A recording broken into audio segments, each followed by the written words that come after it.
Good afternoon and happy holidays. For a nation such as ours, which bears the Bible on our flag, the process of transparency with government is nothing less than law.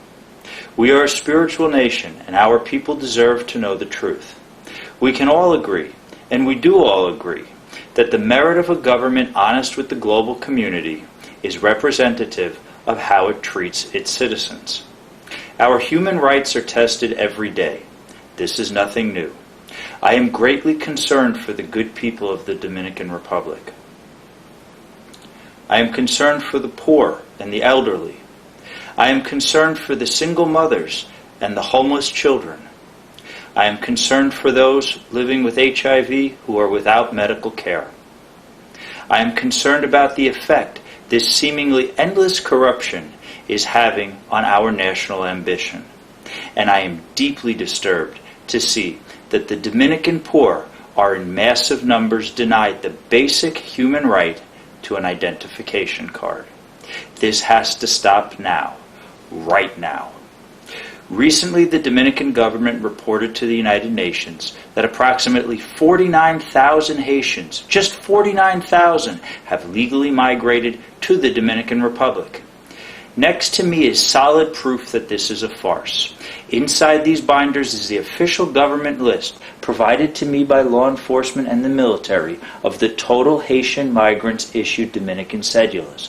The number is over 780,000.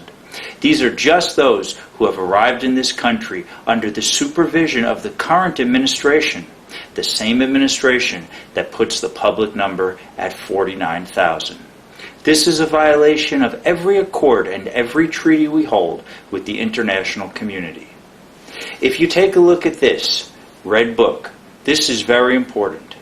Inside is a list of the really dangerous ones, the people law enforcement and military insist be removed. Over 9,100 migrants in this country that are almost all from Haiti. However, a small number hail from Venezuela, Cuba, the United Arab Emirates, Guatemala, and even the United States.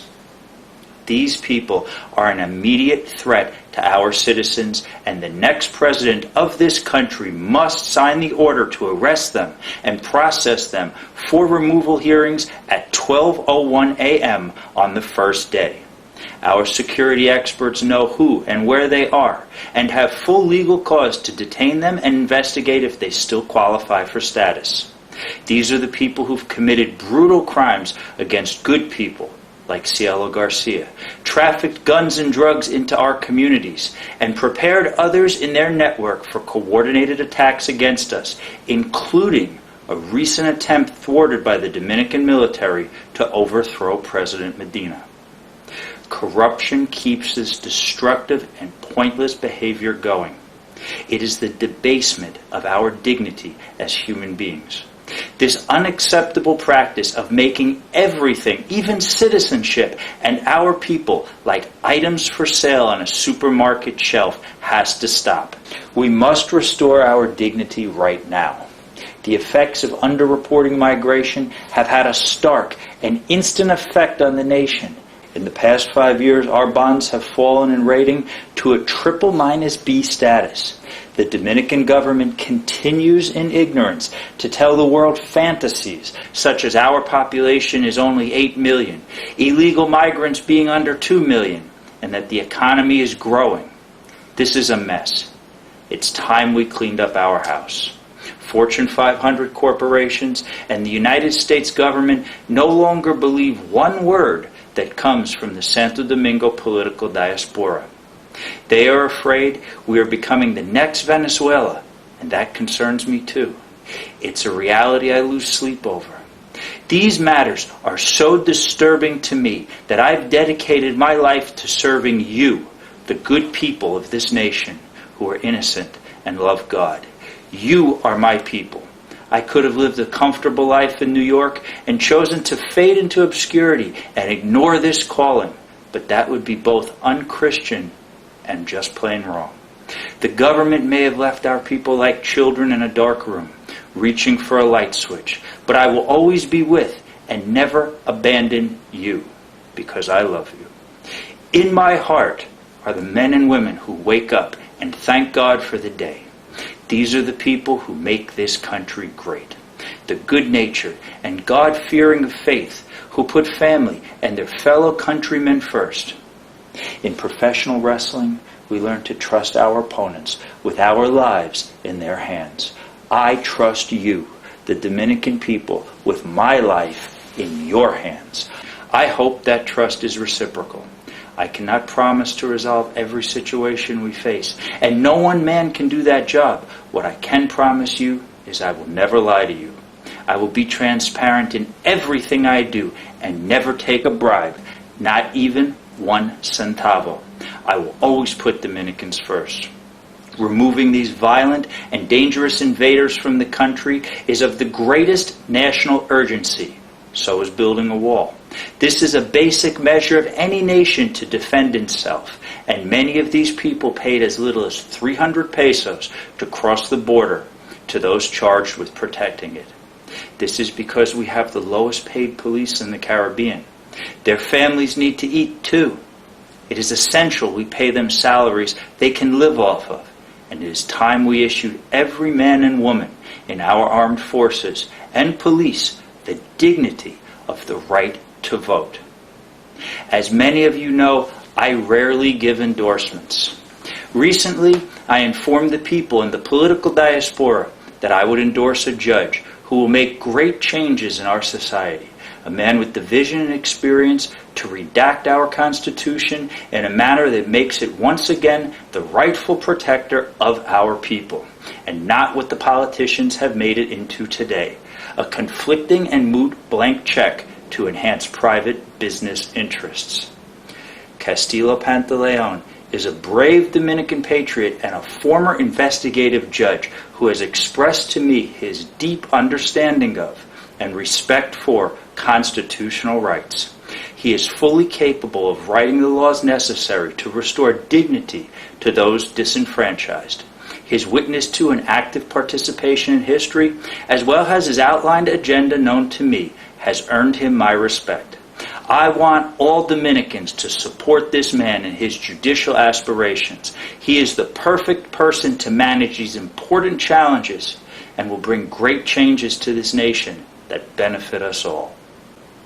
I also look forward to strategizing the removal of those in these books who have committed crimes with the judiciary. The removal of hundreds of thousands of people who have broken the law is not as arduous a process as it may seem. International law and simple best practices impute that all of these people deserve the right to a trial on the merits of their individual cases. This will be done with a streamlined process and in accordance with the law. The importance of the next judiciary is paramount. This is truly a new era for this young democracy. The changes necessary for our success as a nation are in no way abnormal to the challenges faced by the greatest republics before us, including the United States. Our situation mirrors those faced by Thomas Jefferson and John Adams. We must remain steadfast in committing to a Constitution that is the law of the Supreme Court.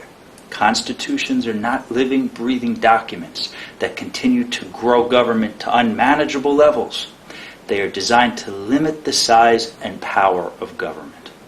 A constitutional convention that redacts our framework to an earlier version is fully required.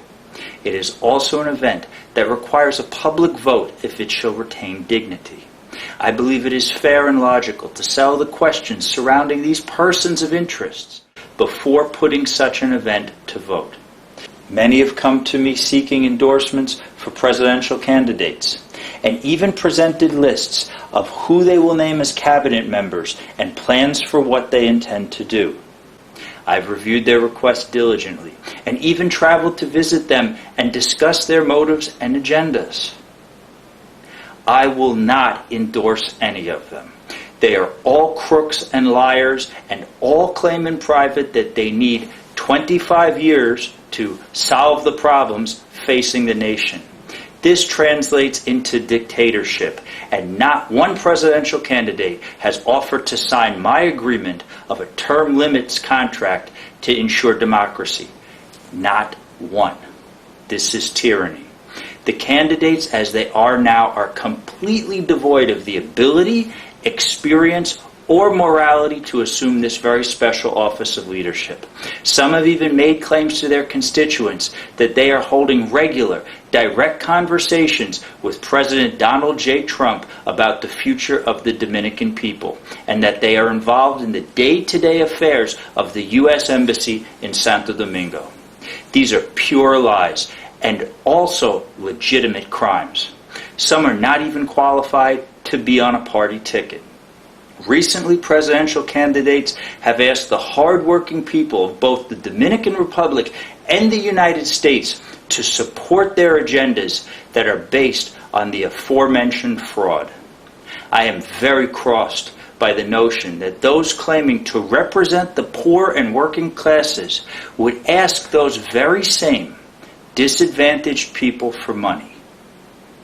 I am even more alarmed that supporters of these politicians have reported to me in large numbers that they were promised returns on their donations for these candidates, including jobs, cash payments, and even appointments as mayors, governors, and diplomats. Madeasco. My office has and will continue to make a full investigation of these paper corporations posing as charities and political companies, including the Mar Azul Gems Corporation, registered in New York and Florida. History has shown that Ponzi schemes, which reach the core of national politics, have completely destroyed entire nations, and we cannot let this happen in the Dominican Republic. These investment scams will sink our bonds to unsellable levels, and the peso will one day be 100 to the dollar if we allow these slick talkers to take our money. These are crimes, plain and simple, and these people will be brought to justice. I also caution the political hitmen who've assumed the role of puppet masters for professional politicians that now is their time and their last opportunity to retire to glory, or they may well wind up on one of these lists.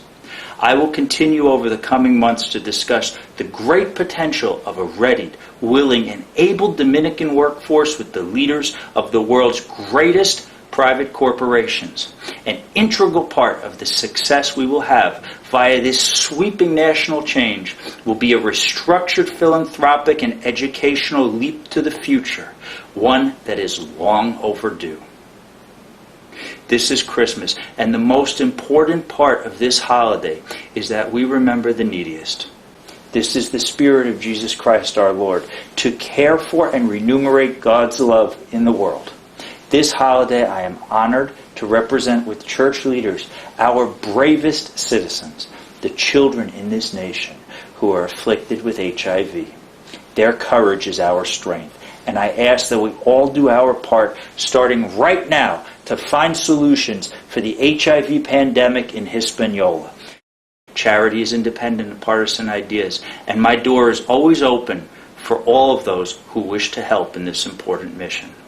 In closing, as we move together with God's ordainment toward a fully functioning constitutional republic, one in which all men and women shall be unbound by the chains of repression and tyranny, and to be as free as their hearts desire and their abilities will, I think it is important to leave you with the words of George Washington just days after the establishment of the United States Constitution.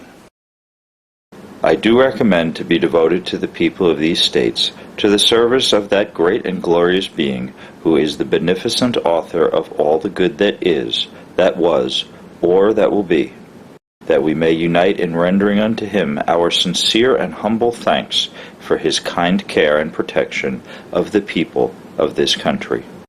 And also that we may then unite in most humbly offering our prayers and supplications to the great Lord and ruler of nations, and beseech him to pardon our national and other transgressions, to enable us all, whether in public or private stations, to perform our several and relative duties properly and punctually, to render our national government a blessing to all the people by constantly being a government of wise, just, and constitutional laws, discreetly and faithfully executed and obeyed, protecting and guiding all sovereigns and nations, especially such that have shown kindness to us, and to bless them with good governments, peace, and concord, to promote the knowledge and practice of true religion and virtue, and the increase of science among them and us, and generally, to grant unto all mankind such a degree of temporal prosperity as He alone